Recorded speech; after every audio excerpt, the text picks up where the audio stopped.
de consensos y acuerdos para la articulación de políticas públicas educativas que incluyen a la participación activa de toda la comunidad con un único objetivo, el de reducir las desigualdades sociales, discriminación y exclusión. Bueno, para entender mejor este contexto, invitamos a que nos acompañe Pavel Muñoz, Secretaria Nacional de Planificación y Desarrollo SEMPLADES. Un fuerte aplauso.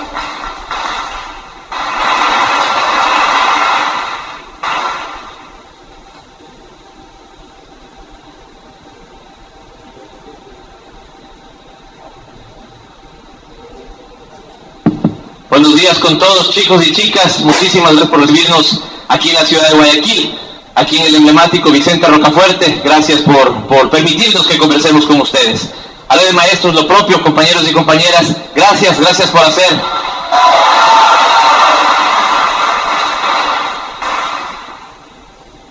Gracias por hacer cotidianamente una de las tareas que más ennoblecen al país, que es formar a estos chicos que son el presente y futuro de la patria. Evidentemente a mis compañeros del gobierno, y un saludo caluroso a mi compañero Augusto Espinosa, ministro de Educación,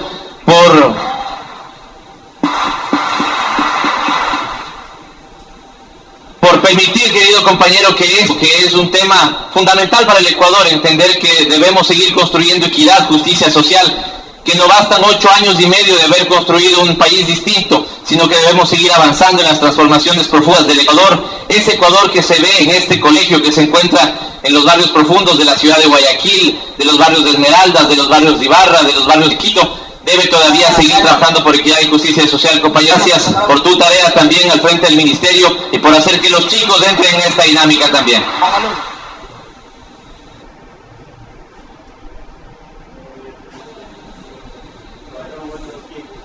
Yo quiero brevemente contarles, chicos y chicas, maestros y maestras, por qué el presidente, el compañero Rafael Correa, ha decidido que el país pueda, el mismo país, autoconvocarse a un diálogo nacional por la equidad y por la justicia social. Y esto hemos hecho porque, insisto, a pesar de los grandes logros que hemos tenido en estos 8 años y medio, no basta para haber transformado el país que heredamos de lo que fue la partidocracia, de esto que fue la larga y triste noche neoliberal, de esto que fue un manejo donde manejábamos del país como una hacienda, como si fuera nuestra empresa, como si fuera nuestra hacienda. Y en ese sentido, el cambio que empezamos allá en el 2007 todavía no está culminado. Es un cambio que debe seguir buscando que ese Ecuador alcance mayores niveles de equidad y de justicia social. Y es por eso la convocatoria a que la sociedad ecuatoriana entre en esta dinámica de diálogo y podamos pensar no en el país que queremos construir, porque ese de alguna u otra manera está definido ya. Definido, digo, desde nuestra perspectiva. Se ha votado 10 veces en las urnas por un proyecto de cambio que la sociedad ecuatoriana busca y demanda. Hemos elaborado 3 planes de desarrollo donde los ecuatorianos, y ojo, no un grupo de técnicos como creen algunos, sobre todo algunas autoridades locales, no un grupo de técnicos, sino la ciudadanía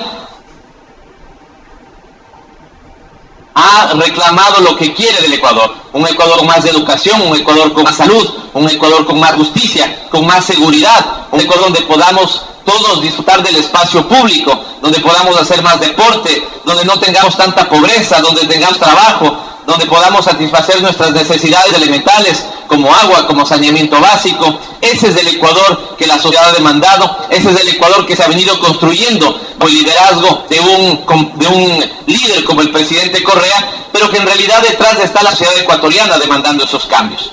Nosotros no apostamos nuestros principios por un conjunto de hombres y mujeres, sino justamente por principios que buscan la transformación profunda del Ecuador. Para que ustedes tengan una referencia, en estos años de gobierno hemos bajado la pobreza como nunca antes. Nosotros, ya sea por necesidades básicas, por ingreso o por consumo, que son formas únicas sobre las que se mide la pobreza, chicos y chicas, todas han bajado. Han bajado 12, 15, 16 puntos cada una de esas pobrezas. La brecha entre los más ricos y los más pobres se han disminuido. Para que ustedes tengan una idea, cuando empezamos el gobierno, el 10% más rico de la sociedad ganaba 42 veces más que el 10% más pobre. Esa distancia ahora es de 22 veces. Hemos bajado 20 puntos, pero todavía es una distancia que a nosotros nos compromete ética y políticamente trabajar y seguir construyendo un país más justo y equitativo. Y a pesar de estos grandes logros, ustedes ven, estamos reconstruyendo, el ministro a la cabeza reconstruyendo que es un colegio emblemático. Estamos sembrando el país de escuelas del milenio, de colegios del milenio. Estamos permitiendo que que es un derecho constitucional, la educación universal y gratuita, pueda alcanzarse con altos niveles de inversión que hemos hecho en el país. Lo mismo en el caso de la salud, lo mismo en el caso de la inclusión económica y social. Por primera vez hemos abordado todo el ciclo educativo en su digamos, concepción integral. Trabajamos con los niños desde los 0 a los 3 años, que es la edad en la que más nos rinde el dólar que invertimos, porque esa edad es fundamental para que puedan ser hombres y mujeres, ¿no es cierto?, que le sirvan adecuadamente a la patria. Hemos definido por primera vez la educación inicial. Hemos universalizado la matrícula en la educación básica. Estamos haciendo grandes logros en materia de calidad educativa. Hace poco la UNESCO, no es la UNESCO, es la UNESCO, ¿no? El Ecuador fue parte de las pruebas de la UNESCO. Y en todas las pruebas sacamos del segundo, tercero, primer, cuarto lugar. Estuvimos siempre entre los 4 países mejor rankeados en esas pruebas. Así que está haciendo esfuerzos por mejorar también la calidad. No solamente es un tema de infraestructura, es un tema de calidad. Estamos acercándonos con las escuelas más a sus necesidades de los territorios. Aquí encuentran maestros, me decía el ministro, representantes de los 140 distritos educativos, que es una forma distinta de entender la administración escolar y que nos da grandes logros, nos da grandes beneficios. Antes podíamos tener muchísimas escuelas chiquitas de pésima calidad. Hoy buscamos que tengamos una infraestructura educativa mejor dotada, que tengamos maestros bien formados, ¿sí? Como nunca antes tenemos las becas del Go Teacher, donde ahora los profesores que en inglés saben inglés y no esta mentira que teníamos en los años anteriores. Así que son innumerables, compañeros y compañeras, chicos y chicas, los logros que hemos tenido en este gobierno. Pero la pregunta es si la tarea está cumplida, y la pregunta es si los logros que hemos alcanzado nos dejan, digamos, satisfechos o todavía hay más por hacer. Y la respuesta es que tenemos más por hacer y que no nos deja satisfechos. Para que ustedes tengan una idea, lo que se llama el coeficiente de Gini, y con esto ya prácticamente voy cerrando, el coeficiente de Gini es una medida que mientras está entre 0 y el 1, mientras más se acerca a 0, significa que esa sociedad es más justa en su distribución. Pero mientras más se acerca a 1 el indicador, significa que hay más concentración de riqueza. Esa distribución de la riqueza es absolutamente inequitativa. En el Ecuador hemos bajado ese coeficiente de Gini, es decir, vamos construyendo una sociedad más equitativa. En estos 8 años de gobierno ese indicador ha bajado 8 puntos. Pero para que ustedes tengan una referencia, en esos mismos 8 años, en la región latinoamericana solo descendió 2 puntos. Eso significa que nosotros, el Ecuador, nos hemos ido convirtiendo en el país menos inequitativo, pero en el continente más inequitativo del mundo. Chicos y chicas, por favor, atención a este dato. Nos hemos ido, y ahí ustedes tienen el coeficiente de Gini de algunos continentes, ya les voy a decir. El Ecuador se ha venido convirtiendo en el país menos inequitativo, pero en el continente más inequitativo del mundo. Fíjense cómo los países con altos ingresos van hacia un Gini del 0,31, es decir, están a 3 puntos del 0, ¿no es cierto? Hay más distribución más equitativa. Pero en cambio, fíjense cómo en la Latina prácticamente llegamos al 0,50, está en el 0,48, ¿sí? Eso significa que este continente es un continente muy inequitativo. Y que entonces todavía es un problema ético, es un problema político la existencia de una exacerbada pobreza en el país. Que no es justo, ni es ético que exista muchísima acumulación de riqueza en poquísimas manos, que es lo que sucede en el Ecuador de hoy, y que es lo que sucede a nivel mundial. Nuevamente les doy un dato. El 20% más rico de la población, acapara el 95% de la riqueza. ¿Sí se dan cuenta lo que significa eso? Mientras que el 80% restante de toda la población mundial solamente puede disfrutar del 5% de la riqueza mundial. Fíjense en esos niveles de acaparamiento. El capitalismo mundial, chicos y chicas, está en crisis desde el año 2008. No es que el Ecuador vaya a entrar en crisis o esté en crisis en este año 2015. Es que el capitalismo mundial está en crisis desde el año 2008. Pero para que ustedes vean lo absurdo que es del mundo, cómo tenemos ya un problema, ¿no es cierto?, no solamente de distribución de la riqueza, tenemos un problema de humanidad de cómo están entendiendo el mundo y la humanidad, en estos años, entre el año 2008 y 2014, años que a pesar de que el capitalismo mundial ha estado en crisis, se ha multiplicado por 2 el número de los 1.000 millonarios a nivel mundial. ¿Cuáles son esos 1.000 millonarios? Son los que tienen en sus cuentas corrientes más de $1.000 millones. ¿Alguien alguna vez ha soñado con esa cifra? ¿Sí? Me imagino si algún maestro alguna vez va al cajero, ¿no es cierto?, saca $20 y recibe su saldo, ¿sí?, y recibe $millones. ¿Significa lo que significaría eso? ¿Se imagina lo que significaría eso? Ya, hay muchas risas, ¿no es cierto? Ni siquiera lo han soñado, no lo hemos soñado ustedes y nosotros. Pero hay gente en el mundo que tiene más de $1.000 millones en sus cuentas. ¿Cuántos son? 1.600 personas, 1.645 personas a nivel mundial, para que tengan el dato exacto. ¿Significa lo que eso, digamos, supone para el mundo de hoy? Significa que hay 1.645 personas que están acaparando la riqueza con la que podría vivir todo el Ecuador. ¿Sí? Eso es lo que está significando los procesos de acumulación a nivel mundial. En ese contexto, chicos y chicas, nos ha parecido genial el hecho de que el Ministerio de Educación y su ministro a la cabeza les quiera plantear a ustedes, no adelanto porque será el ministro el que plantee esto, pero que ustedes también entren a pensar, a discutir, a debatir lo que eso significa. ¿Cómo a pesar de los logros sociales en el Ecuador podemos seguir trabajando por una sociedad más equitativa, por una sociedad donde exista mayor justicia social? Y eso significa, queridos jóvenes y queridos jóvenes, que se conecten con el Ecuador profundo, que se conecten con ese Ecuador que compartimos todos, ¿no es cierto? Y que cotidianamente lo queremos transformar en procura de esa equidad y justicia social. A ratos perdemos la perspectiva, jóvenes, a ratos creemos que, digamos, porque nuestros padres tal vez tienen un buen trabajo, todo el mundo comparte la misma realidad. Pero en el Ecuador de hoy, el 90% de los ecuatorianos vive con menos de $500 al mes. Mientras hay algunos que ganan, ¿no es cierto?, o que ganamos $3.000, $4.000, otros ganan $10.000, otros ganan $25.000. Hay algunos que antes eran banqueros que hoy ganaban $70.000. Esa es la diferencia. Uno que puede ganar $70.000 al mes y el 90% de los ecuatorianos ganando menos de $500 al mes. Si se dan cuenta que entonces hay un problema de injusticia. Si se dan cuenta entonces que debemos empezar a reflexionar lo que eso supone, conectarnos más con la sociedad, conectarnos más con el Ecuador profundo, no ese que está en la televisión, no ese que podemos ver, digamos, por las redes sociales, o que podemos ver, digamos, en el Facebook o lo que fuera. Es el Ecuador, ¿no es cierto?, que está enraizado en lo más recóndito del territorio nacional. Así que, chicos y chicas, yo nada más que esto, decirles entonces que estamos en un proceso de diálogo sobre la equidad y la justicia social, que ese proceso es necesarísimo, ¿cierto?, porque tenemos todavía problemas de injusticia en el Ecuador, todavía tenemos un problema donde la riqueza no está adecuadamente distribuida, y qué bueno que los chicos y chicas puedan discutir sobre estos elementos.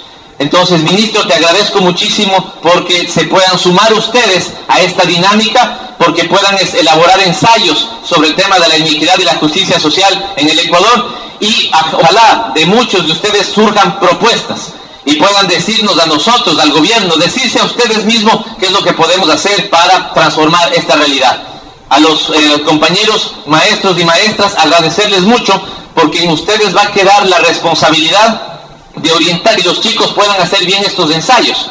El ministro está pensando ahí un concurso de ensayo, que esto pueda ser de alguna u otra manera en unos meses conocido por la ciudadanía, publicado con algunos ganadores, ¿sí? Y ustedes van a guiar ese proceso. En la tarde vamos a estar trabajando con ustedes, dándoles desde la Secretaría de Planificación varios datos para que puedan orientar este trabajo, y anticipadamente agradecerles profundamente por su trabajo cotidiano para hacer que este Ecuador sea lo que todos soñamos, un país con más equidad y más justicia social. Muchísimas gracias.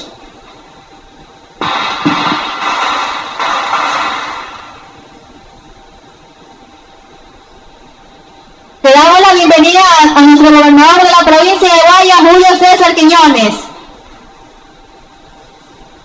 Agradecemos las palabras de Pavel Muñoz. Bueno, Catherine, ahora quiero así yo hacerte una pregunta. ¿Crees tú que vivimos en un país justo y equitativo? Pienso que estamos construyendo este proceso de equidad para el país, y estoy convencida que no es imposible lograrlo si todos nos unimos y aportamos con nuestras ideas y acciones. Qué interesante. Bueno, los invito a ver el siguiente video para saber lo que opinan nuestros estudiantes y maestros.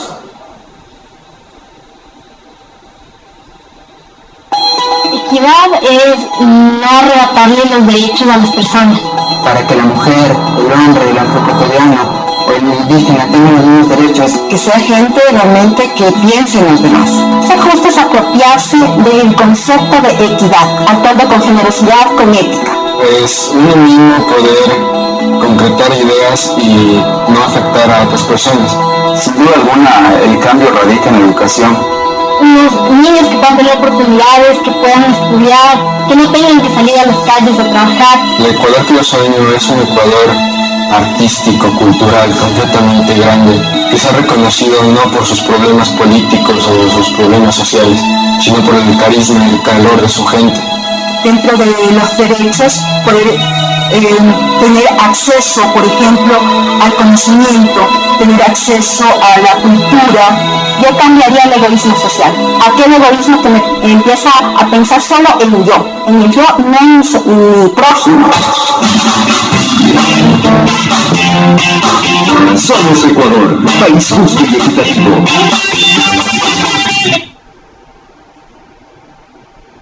Lo que podemos hacer desde los jóvenes es dialogar, es buscar soluciones, buscar alternativas, debatir y sobre todo creo que es una responsabilidad nuestra seguirnos preparando. Ministerio de Educación, porque juntos transformamos la educación.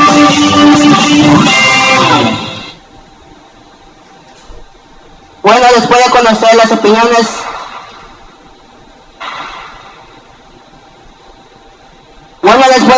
opiniones de nuestros amigos estudiantes y maestros, quiero invitarlos a escuchar las palabras de Óscar Cedeño, estudiante de bachillerato del Colegio Réplica de Guayaquil.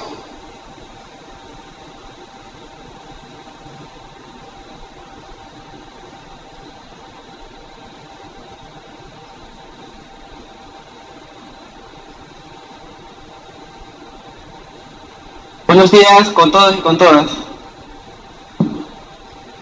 Pensaba en cómo comenzar mi saludo, pero lo mejor sea que sea un saludo con equidad, ¿verdad? Es decir, hola a todos.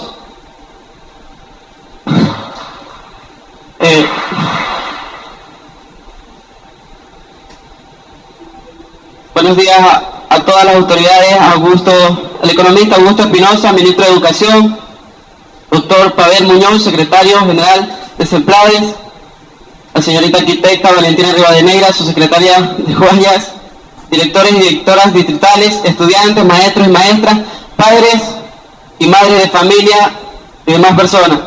El motivo de que yo esté presente aquí es para dar a conocer nuestras ideas como estudiantes, o sea, para formar un nuevo país, un país con equidad, que ya no sea un sueño sino una realidad, lo que nosotros hoy queremos ver como jóvenes y debemos llevar a cabo como jóvenes. No tan solo nosotros los jóvenes, sino todo el país en sí mismo. Lo que queremos ver hoy en día es cambio, pero como dice una frase filosófica, si quieres ver cambio en el mundo, empieza tú siendo ese cambio que quieres ver en los demás. Empecemos nosotros siendo ese cambio que queremos ver en los demás. Yo quiero vivir en una sociedad con equidad, con ideas, donde todos nos permitamos, o sea, todos seamos partícipes de una solidaridad completa y justa, donde no tengamos miedo al que dirán o a lo que piensa la gente.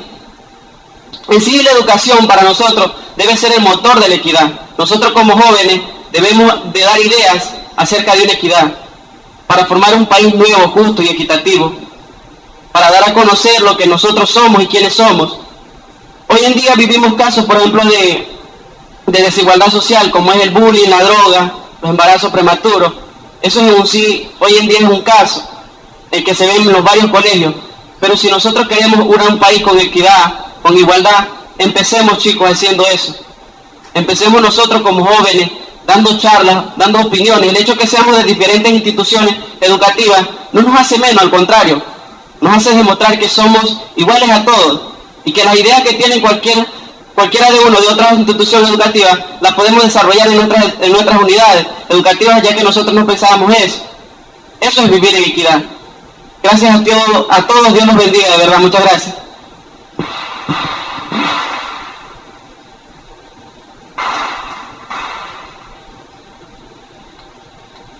Escuchemos la intervención de Óscar Cedeño, quien deja en nosotros un gran mensaje.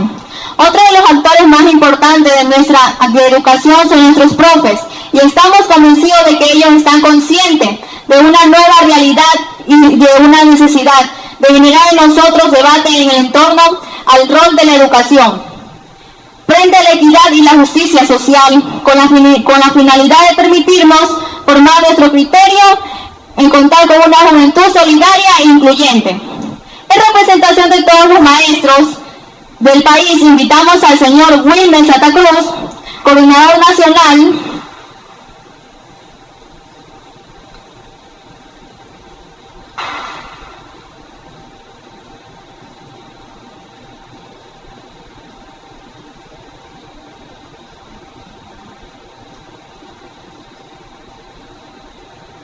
Buenos días. Qué hermoso, qué maravilloso, señoritas, señores estudiantes. La razón de ser del maestro son ustedes, chicos. Señores padres de familia, veo a muchos acá. Compañeras, compañeros maestros. Directiva.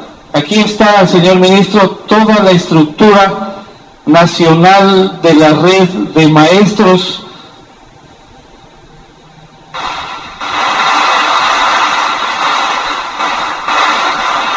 Con mi doctora Nelly, subcoordinadora nacional, los compañeros coordinadores zonales de las 9 zonas, el nuevo modelo de gestión, señor ministro, que usted lo impulsó, es el nuevo modelo también de la red de maestros. Están aquí los dirigentes de los 140 distritos del país. ¡Qué orgullo, compañeros!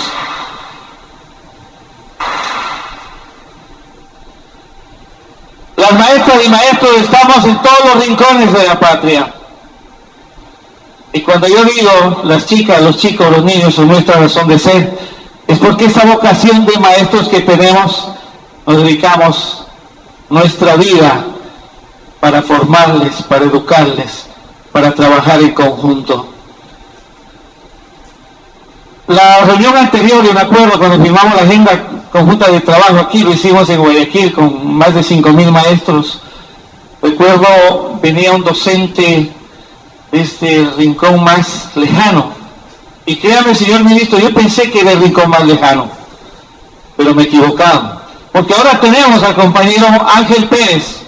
Él viene de Alto Mangaritza, 17 horas de viaje para venir acá como dirigente comprometido de la red con el magisterio y con el Ministerio de Educación para hacernos presente y decir: aquí estamos los maestros para construir la patria que anhelamos, una patria más justa y equitativa.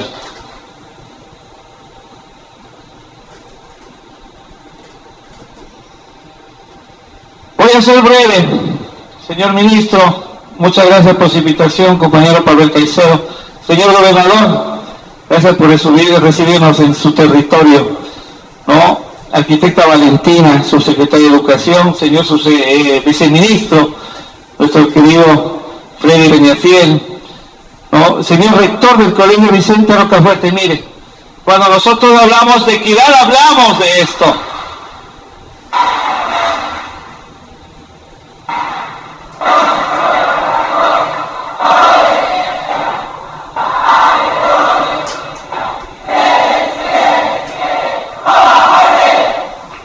Aplausos. Vicente Rocafuerte. Educación de calidad.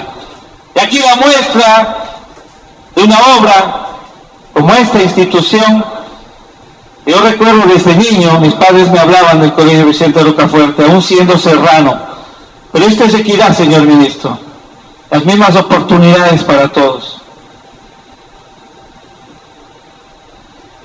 Las organizaciones sociales somos sin duda un órgano dinamizador y generamos aportes positivos, siempre que sepamos de nuestra independencia y pertinencia de manera apropiada para así evitar la institucionalización o la funcionalización.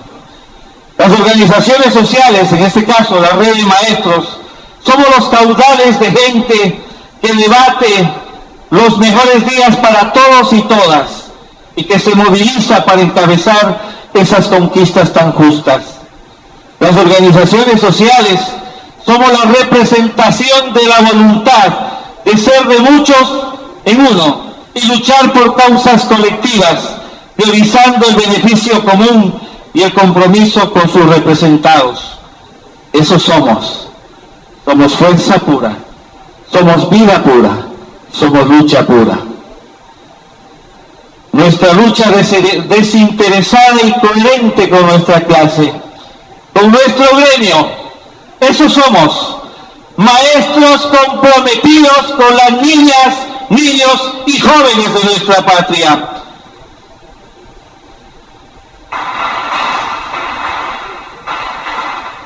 Eso somos. Formadores de voluntades, motivadores de libertades, cultivadores de generaciones, propulsores del cambio, la equidad y la justicia. Esos somos los maestros. Somos la red de maestros y maestras que el día de hoy se reúne, se junta para dar inicio a un nuevo momento en el que nos organizamos para decirle sí a la transformación educativa, para respaldar la herencia educativa, para decir que la ganancia extraordinaria de una sociedad está en el conocimiento, para pregonar que la equidad es fruto de la educación de calidad y conciencia, para exclamar a cielo abierto que el llamarse hermanos no es una cosa aparte del folclore, sino de la práctica cotidiana y que se construye con justicia. Si no entendemos nuestro verdadero rol, mal podríamos llamarnos maestros o maestras.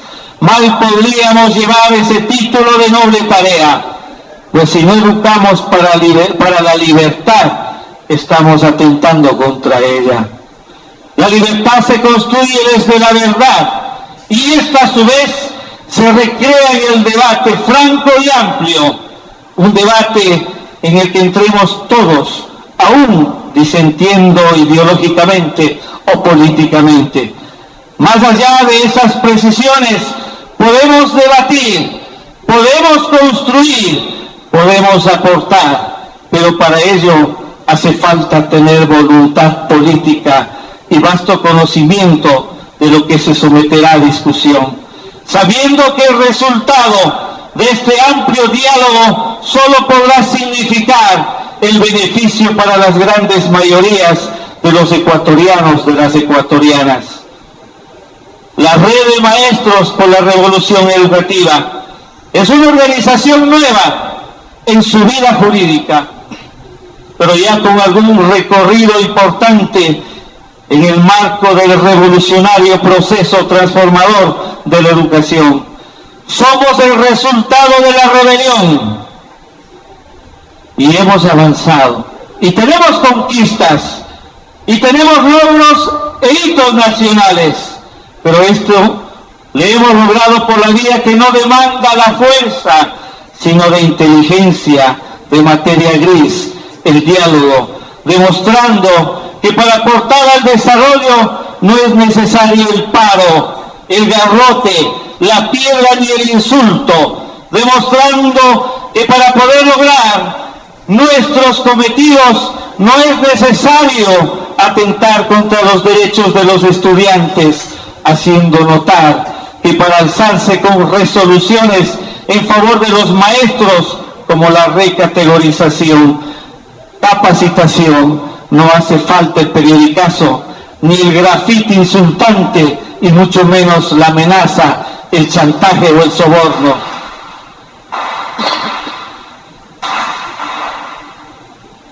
Queremos dejar en claro que para lograr mejores días solo es necesario hablar con la verdad, pero hablar con temple y decisión, con objetividad y visión.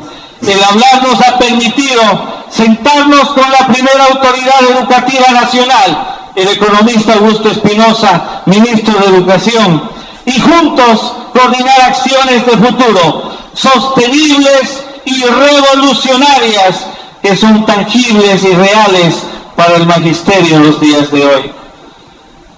Somos fieles creyentes del diálogo, somos resultado justamente de ello. Somos quienes el día de hoy se suma la red de maestros y el magisterio ecuatoriano a la propuesta de diálogos por la equidad y la justicia. Y nos sumamos con mucho entusiasmo y expectativa, porque consideramos que es una propuesta seria, y solo una propuesta seria permitirá colocar sobre la mesa temas de relevancia nacional que deben necesariamente hacernos bien a todos y a todas. Señor ministro, aquí estamos, la red de maestros, el magisterio ecuatoriano. Hemos acudido a su invitación. Muchas gracias por llamarnos a este diálogo nacional.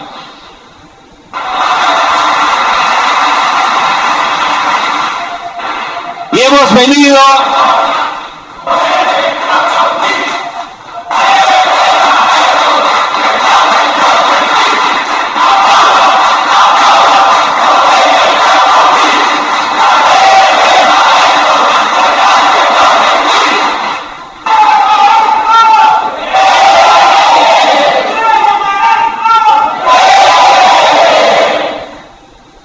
¿qué diferencia?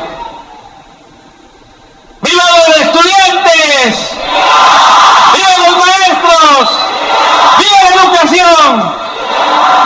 ¿Qué diferencia, señor ministro y autoridades, compañero Pavel?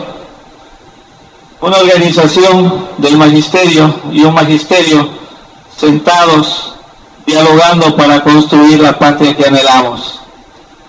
Dialogando para construir un futuro que se merecen nuestros estudiantes, a diferencia de un pasado nefasto, de quienes secuestraron la educación.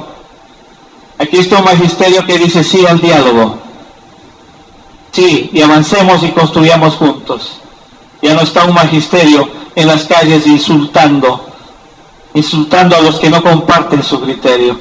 Esos tiempos han quedado en el pasado. Ahora existe una organización social, la red de maestros, una organización responsable. Estamos aquí para construir una sociedad más justa, más equitativa, porque decimos sí al diálogo, sí a la construcción de ideas, sí al debate. ¡Viva el magisterio ecuatoriano!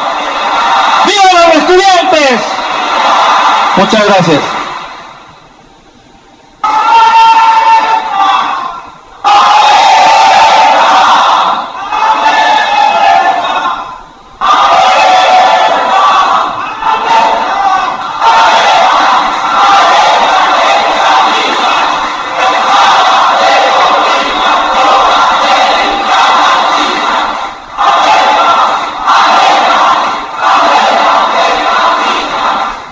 Sin duda alguna, Wilmer Santa Cruz, con sus palabras, destacó la importancia del diálogo para alcanzar los resultados colectivos y el compromiso de formar un nuevo magisterio para trabajar por nuestros niños y jóvenes. Y ahora, ¿qué tal si disfrutamos de una intervención musical por parte de nuestra compañera Andrea Suárez? Ella nos deleitará con una hermosa melodía en piano. Un fuerte aplauso para ella.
El compromiso de todos es el que hace posible la revolución que vive nuestro país y que ha hecho que nuestro sistema educativo sea reconocido a nivel internacional.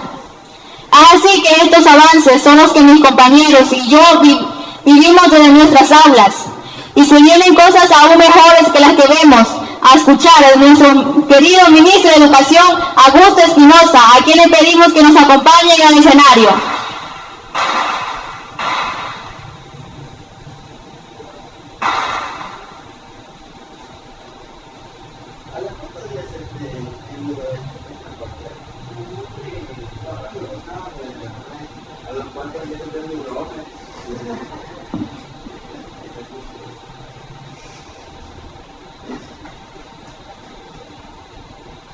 Buenos días, queridos y queridas estudiantes, ¿cómo les va? ¿Están bien? Parece que ya quieren regresar a clases. ¿Están bien? A ver, ¿están bien o regresan a clases? ¿Están bien? Muchas gracias a los compañeros del Vicente Rocafuerte por acogernos en su plantel educativo.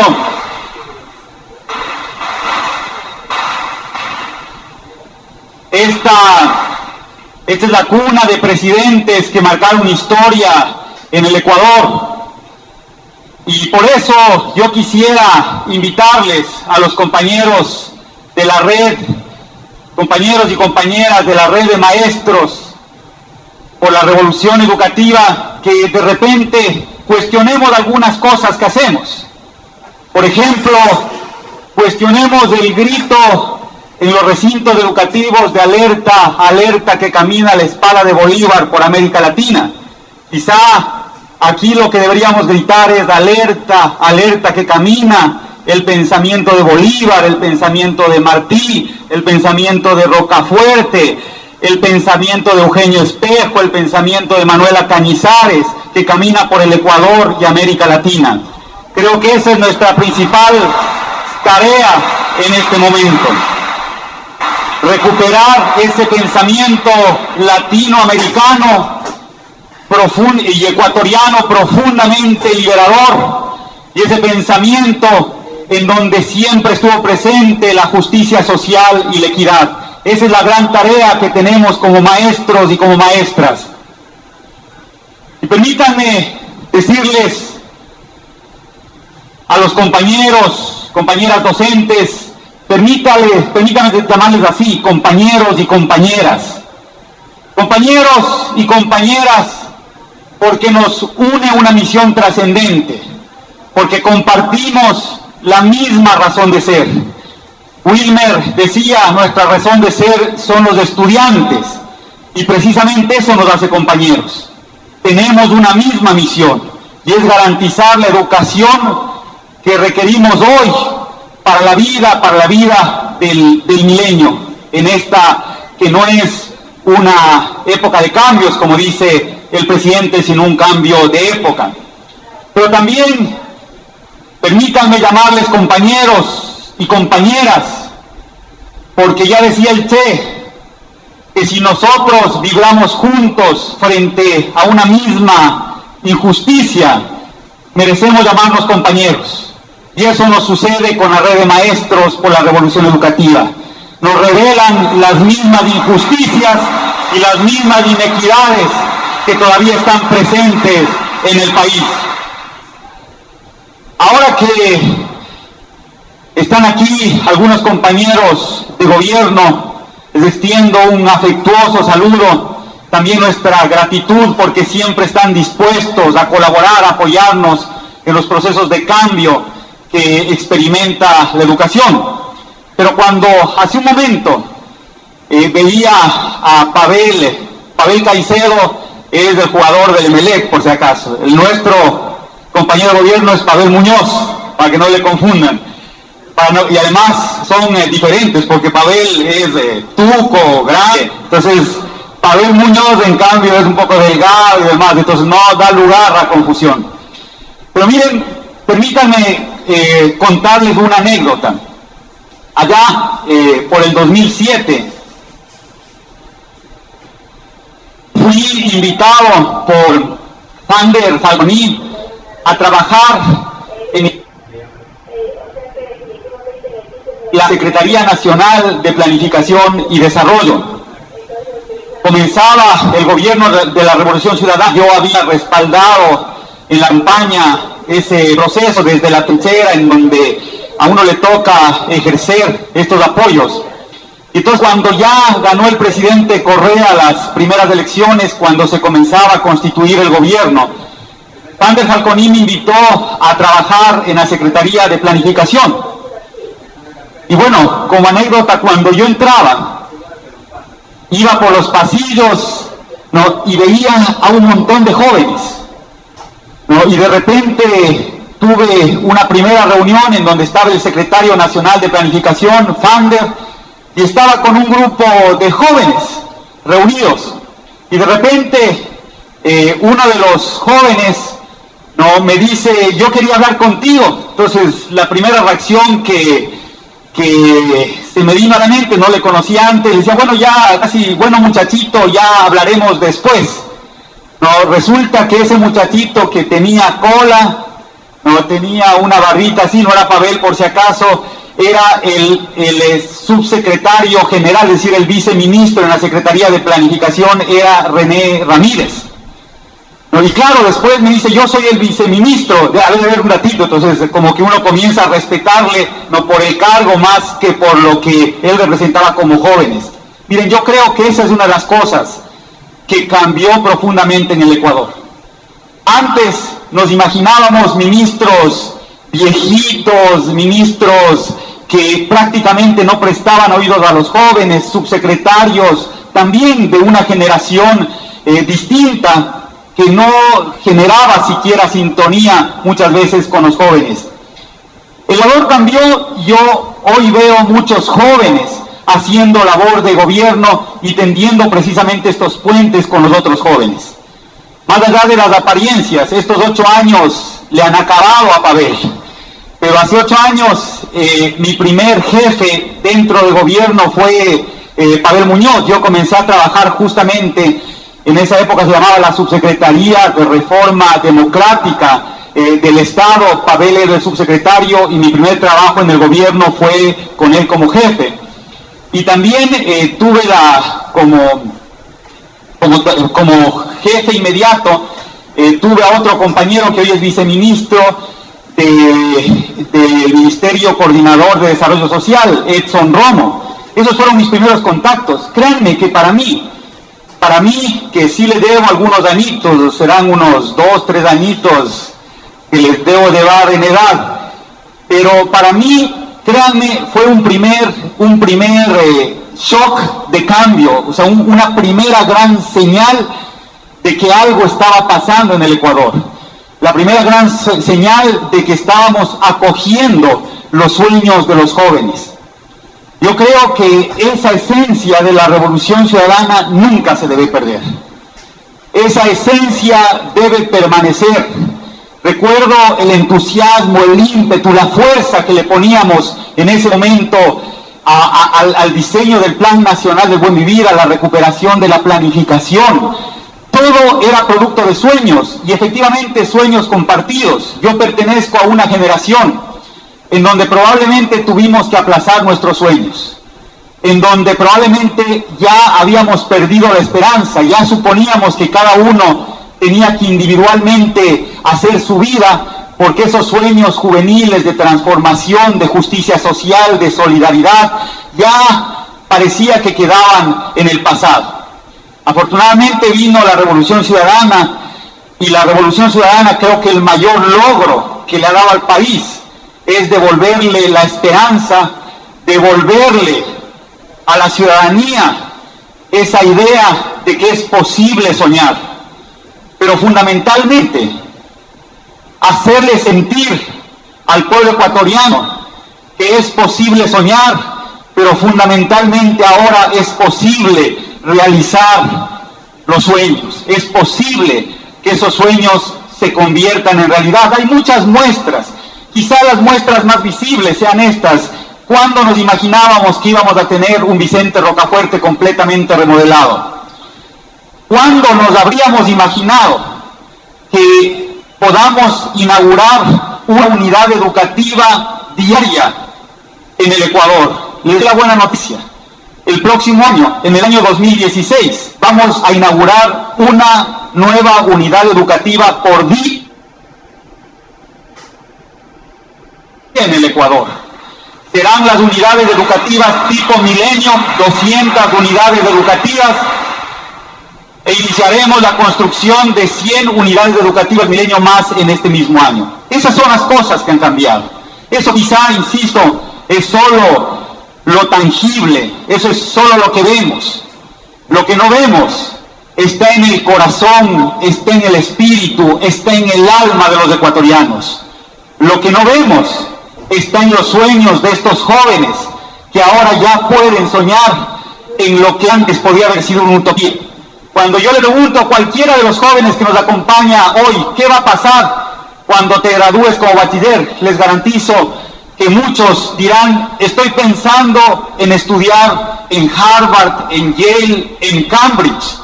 Antes, Wilmer, que viene de la provincia de Imbabura, lo más que habría soñado es salir hasta Ibarra. O sea, nunca soñar en estar en los mayores centros educativos.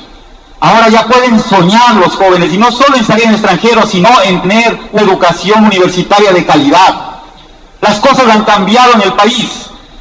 Creo que definitivamente se está convirtiendo en el país de los sueños hecho realidad, y hay que seguir caminando en ese sentido, y por eso es que estamos convocando a este diálogo que le denominamos el Ecuador que soñamos, un país de justicia social, equidad y solidaridad.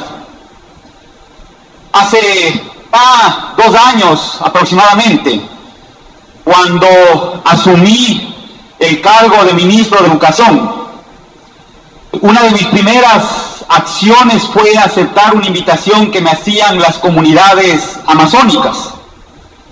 Y cuando fui a la Amazonía, primero era extraño para ellos de que el ministro diga, a ver, si vamos a conversar, yo voy a ir a la Amazonía. Lo normal era que se le reciba en el despacho en Quito. Ahora ya estamos desconcentrados, un poco para ser justos. A mí me dicen que yo he implementado la desconcentración del ministerio. Es cierto, nosotros impulsamos la desconcentración. Sin embargo, un joven que andaba con un discurso a veces nos resultaba hasta cansón de que hay que desconcentrar fue Pavel Muñoz. Le pido un aplauso. Todo lo que estamos haciendo en concentración fue gestado desde el 2007 en la subsecretaría de Pavel. Y les decía que fui a la Amazonía. Y entonces los compañeros miembros de las nacionalidades amazónicas, Shuar, Achuar, quichuas, etcétera, me decían, bueno, queremos transformar la educación. Queremos transformar la educación intercultural bilingüe. Y yo les preguntaba, bueno, pero ¿para qué quieren transformar la educación? Entonces les decía, una cosa es transformar la educación si es que las comunidades indígenas de la Amazonía van a tomar la decisión de permanecer en la selva, así más o menos como los Taomenare, sin contacto. A eso se requiere un tipo de educación. Pero si la educación es para insertarse en el mundo nacional, en las dinámicas globales, respetando su esencia, su cultura y demás, es otro tipo de educación. Entonces es importante que cuando nosotros hablamos de transformación educativa sepamos para qué queremos transformar, para qué queremos esa educación. No se trata solo de decir vamos a cambiar la educación, tenemos que definir para qué queremos esa transformación. Y a lo largo de estos años he aprendido una cosa, jóvenes. He aprendido que quizá quienes más claro tienen para qué queremos la educación son precisamente ustedes, los jóvenes. ¿Y por qué ustedes tienen claro? Porque ustedes tienen sueños y sus sueños son puros. Quizá la clase política ecuatoriana ya se contamina. Quizá la clase política ecuatoriana ya comienza a trabajar en función de los intereses particulares. Quizá la clase política ya busca el poder simplemente para saciar vanidades o para satisfacer intereses de determinados grupos. Quizá eso pasa con la clase política. Pero con los jóvenes no pasa eso. Los jóvenes siempre nos están diciendo lo que ellos quieren para su vida. Pero además nos están entregando una enorme responsabilidad a quienes hacen gobierno. Nos están entregando la responsabilidad de implementar acciones hoy para seguir construyendo la sociedad en donde ellos viven, pero sobre todo y también la sociedad en donde van a vivir estos jóvenes que están aquí dentro de 5, 10, 15, 20, 30 años cuando nosotros no estemos. Por eso, en el Ministerio de Educación hemos invitamos semanalmente a nuestras reuniones de planificación a estudiantes. Normalmente nos acompañan 2 estudiantes en cada una de las zonas de planificación, también maestros. Y créanme que cuando yo les escucho las reflexiones a nuestros jóvenes, me siento profundamente orgulloso de ellos. Normalmente, en son de broma, pero un poco también en serio, les cuestiono a nuestros funcionarios, a nuestros subsecretarios, directores distritales, y les digo, regresen a ver, porque ahí está su competencia, ahí están sus relevos, ¿no? Y vean la profundidad de pensamiento que ellos tienen. Y eso es cierto. O sea, yo he aprendido, normalmente mi ejercicio docente era con jóvenes universitarios, programas de posgrado. En estos 2 años y medio que llevo en el Ministerio de Educación, he aprendido muchísimo de los jóvenes, de los niños, niñas, jóvenes que están en nuestro sistema educativo general. Y por esa razón es que hemos decidido iniciar el gran diálogo de la comunidad educativa por una propuesta con los jóvenes. ¿Y cuál es esa propuesta? La propuesta es decirles que tenemos plena confianza en sus reflexiones. La propuesta es decirles que necesitamos un canal de comunicación para que ellos nos cuenten el país en el que sueñan vivir, para que ellos nos digan cuáles son las transformaciones que esperan a nivel nacional, que ellos nos digan qué mundo quieren habitar, que ellos nos digan cómo quieren cuidar la tierra, cómo quieren cuidar el planeta, porque estoy también convencido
sus estudiantes.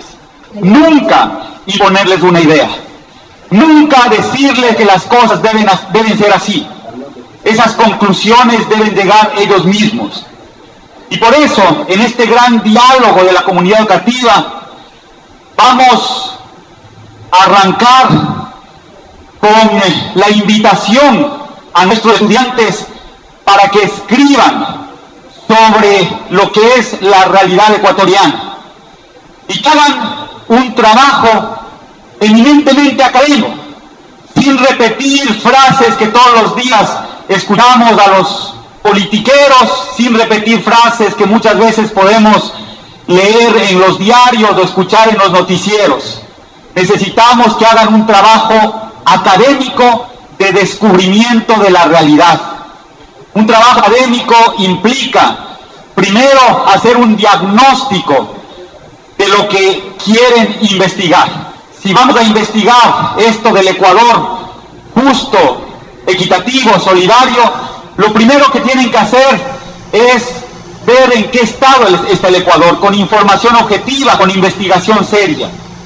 Una vez que hacen un diagnóstico de la realidad, es importante que ustedes definan por qué es que hemos llegado a ese punto, cuáles son las razones que nos han puesto precisamente en esta circunstancia histórica.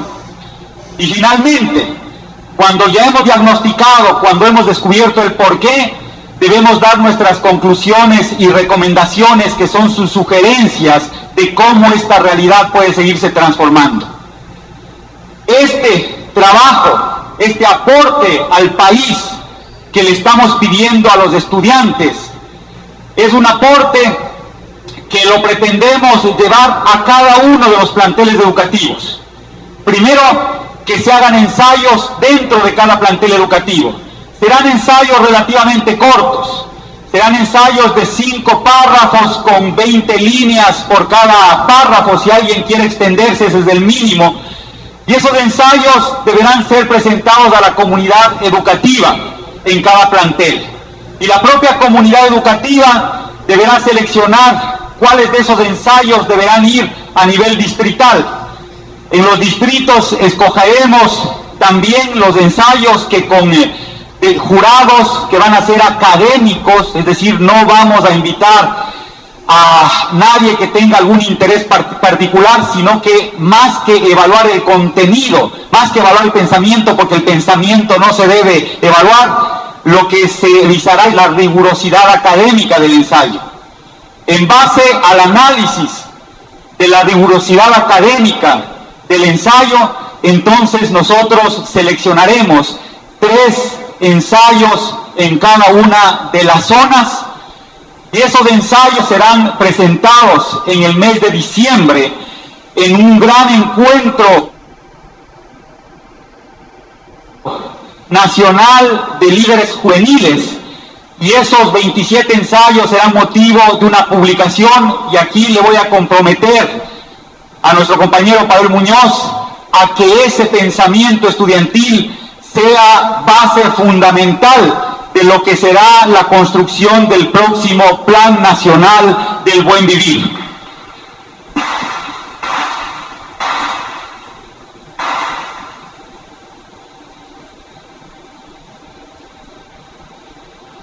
Y aquí el rol de los docentes va a ser fundamental, el rol de los maestros va a ser fundamental, porque precisamente los maestros tendrán que ser los motivadores en cada plantel educativo para que el proceso tenga éxito.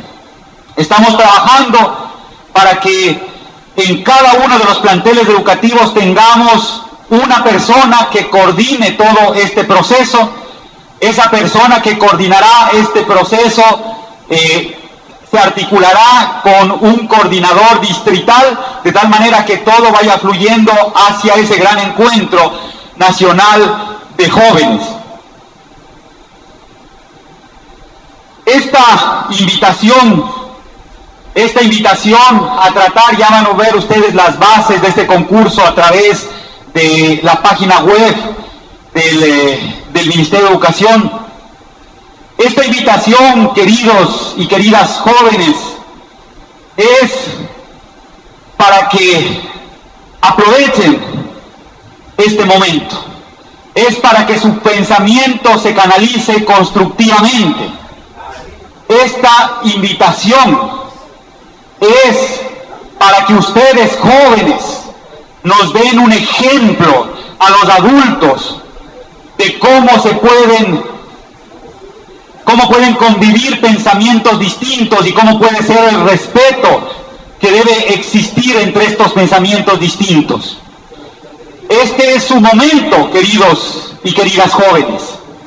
Este es el momento en donde debemos mandarle un mensaje al país para que ya cesen las disputas intrascendentes que piensan más en logros individuales que en logros colectivos. Este es el momento que ustedes deben aprovechar para mandarnos un mensaje a todos. Y aquí, porque seguramente esta será una pregunta de la prensa, ¿quiénes están invitados a este diálogo? A este diálogo están invitados todos. Primero, para facilitar el proceso con los estudiantes. Después, vamos a trabajar también en una reforma a lo que es la participación estudiantil. La participación estudiantil, esas 200 horas de participación estudiantil, deben definitivamente acercarnos a los ciudadanos de las distintas clases sociales de los distintos territorios. Cuando yo le escucho, por ejemplo, hablar a un joven que proviene de una clase acomodada, de una clase social acomodada, que probablemente solo ha vivido en un mundo en donde todo ha tenido al alcance de su mano. Cuando yo le pregunto a ese joven si entiende a alguien que viva en Isla Trinitaria, que vive en Monte Sinaí, que viva en Jimena 1, Jimena 2, si le entendería a un joven de su edad, probablemente me va a decir que no, porque no conoce su realidad. Y también del otro lado, si le pregunto a un joven de los sectores populares, si conoce cuál es la realidad de aquel joven que ha vivido todo el tiempo con comodidades, probablemente no nos conocemos. Y cuando no nos conocemos, no nos podemos entender. Y cuando no nos podemos entender, no podemos vivir ni trabajar para servir y para ayudar al otro. La participación estudiantil tiene que cambiar. Tenemos que conocernos y vamos a motivar a partir del próximo año lectivo para que se realicen proyectos conjuntos entre planteles educativos fiscales, con fiscomisionales y con planteles educativos privados. Pero proyectos conjuntos para resolver problemas sociales importantes.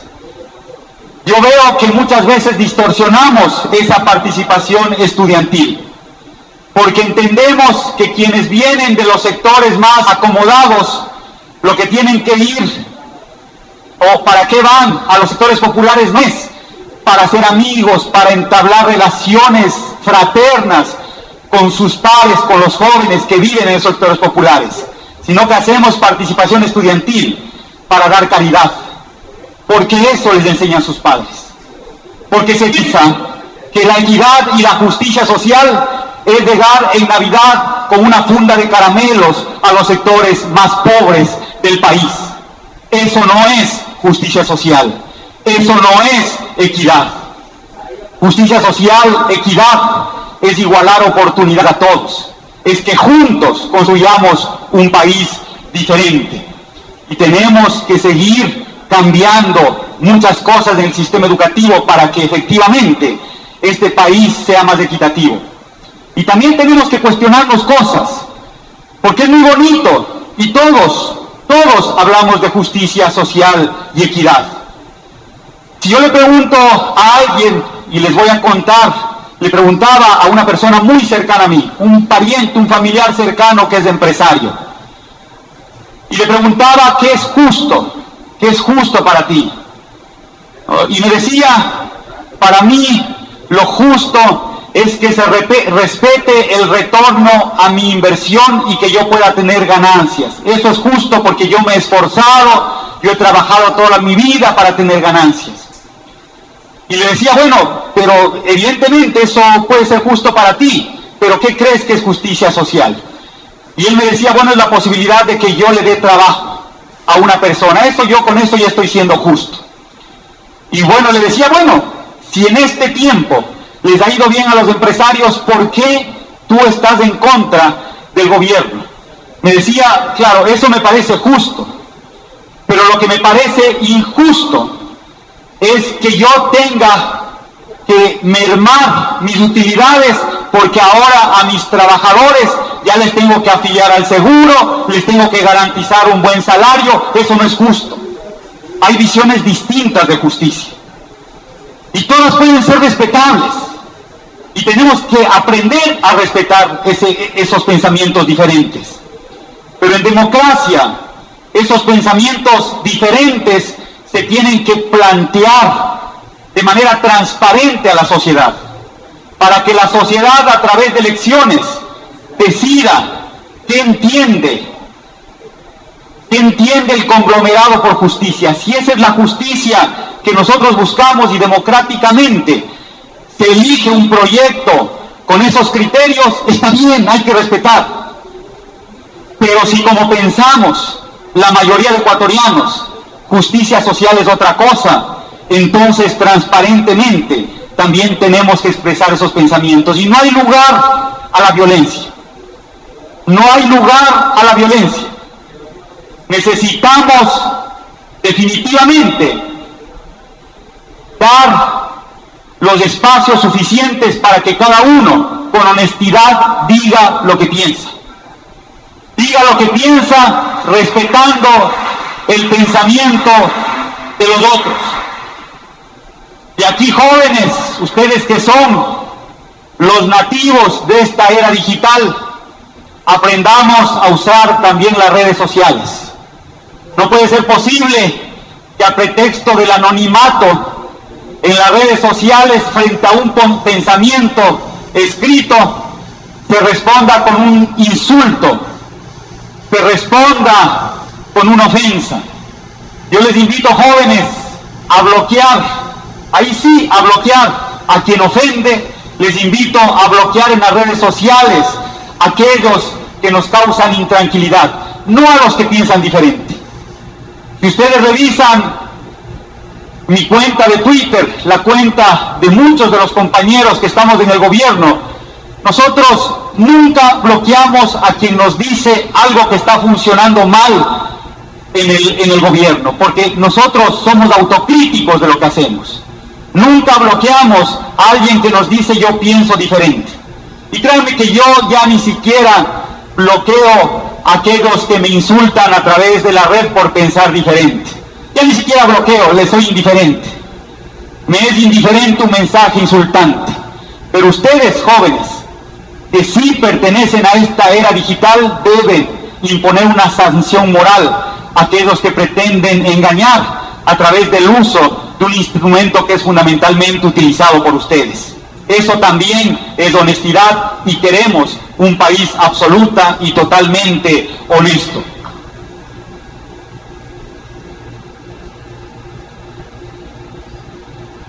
Y aquí, como queremos honestidad, también voy a ser muy honesto.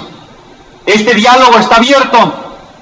También para los maestros, les decía, vamos a conversar en 15 días, vamos a lanzar un gran diálogo nacional con los maestros para ir ya concretando lo que debe ser una política de Estado más allá de las primeras definiciones programáticas que hemos hecho con los maestros.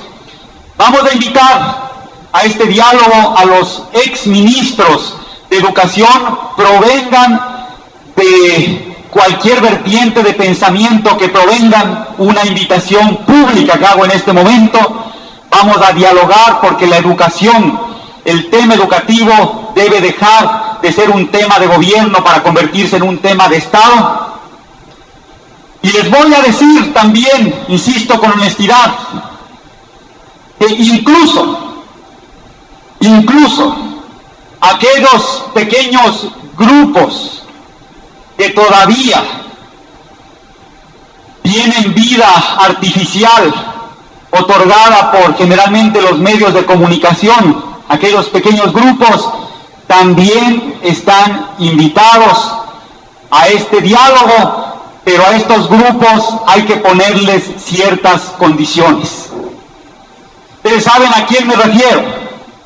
Me refiero fundamentalmente a la UNE y me refiero a la FESE. ¿Y cuáles son las condiciones para dialogar con ellos? La primera condición es que le pidan perdón al país por todo el daño que le han hecho a la educación y a nuestros jóvenes. La segunda condición es que depongan sus actitudes y sus manifestaciones violentas. No es posible dialogar con alguien que tiene una bomba molotov agarrada y escondida a su espalda. Y no es posible dialogar con aquellos que exponen a nuestros jóvenes a hechos de violencia que después terminan perjudicándole de ellos mismos. Tenemos el ejemplo de nuestro amigo ex estudiante del Colegio Mejía, Edison Cosillos en Quito. No es posible dialogar con ellos, pero si deponen esas actitudes y se comprometen frente al país a nunca más asumir esas posiciones violentas que exponen a nuestros jóvenes, también existe la posibilidad de diálogo. Y una tercera condición que es importante, que estos grupos, hasta ahora violentos, hasta ahora grupos que no han reconocido sus errores, que estos grupos por lo menos tengan representantes que sean parte de la comunidad educativa. ¿Cómo puede ser posible que la UNE hable supuestamente en representación de los docentes, cuando ni la presidenta de la UNE es docente, no pertenece al magisterio? Cuando aquí en Guayaquil tenemos un director provincial que no pertenece al magisterio. Ellos no son de la comunidad educativa. Si es que quieren, como grupo minoritario, seguir participando de los diálogos en la comunidad educativa, no, entonces deberán tener por lo menos representación del magisterio, es decir, tener un docente que les encabece.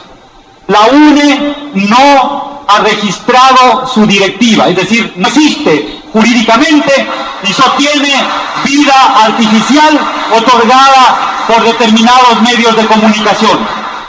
Y lo mismo pasa con la FESE.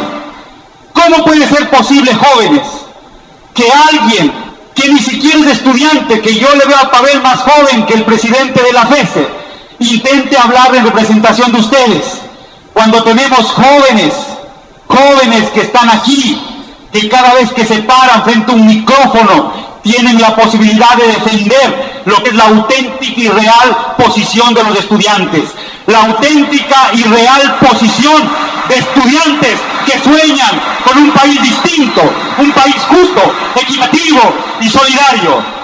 Jóvenes, maestros, padres de familia, comunidad educativa, sigamos transformando juntos la educación, sigamos construyendo este Ecuador de paz, no dejemos que nos quiten la paz en nuestro país.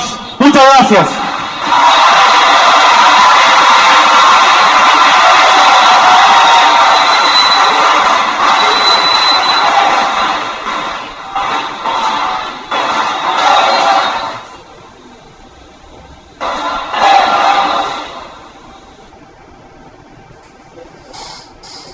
Me estaba olvidando de un pequeño detalle. Quiero que todos se pongan de pie, por favor. Quiero que todos tomen su avión, el avión que contiene su pensamiento sobre el Ecuador que soñamos. Y quiero, dejemos que nuestros sueños sigan podamos, que compartamos con todo el país nuestro sueño. 1, 2, 3.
La transformación educativa avanza y trabajar por ella y para ella es misión de todas y de todos.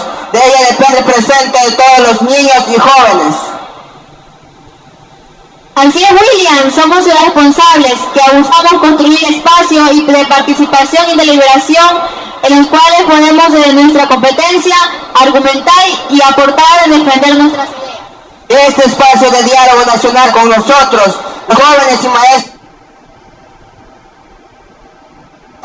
se constituya verdaderamente en lo que es un espacio de intercambio de ideas, objetivos y sueños para lograr un país en el que reine la solidaridad y la igualdad de condiciones para todos los ecuatorianos y ecuatorianas. Ha sido muy grato compartir con ustedes en esta mañana. Juntos transformaremos un Ecuador justo y equitativo. Muchas gracias, hasta una próxima oportunidad. Upaychani Mashikuna.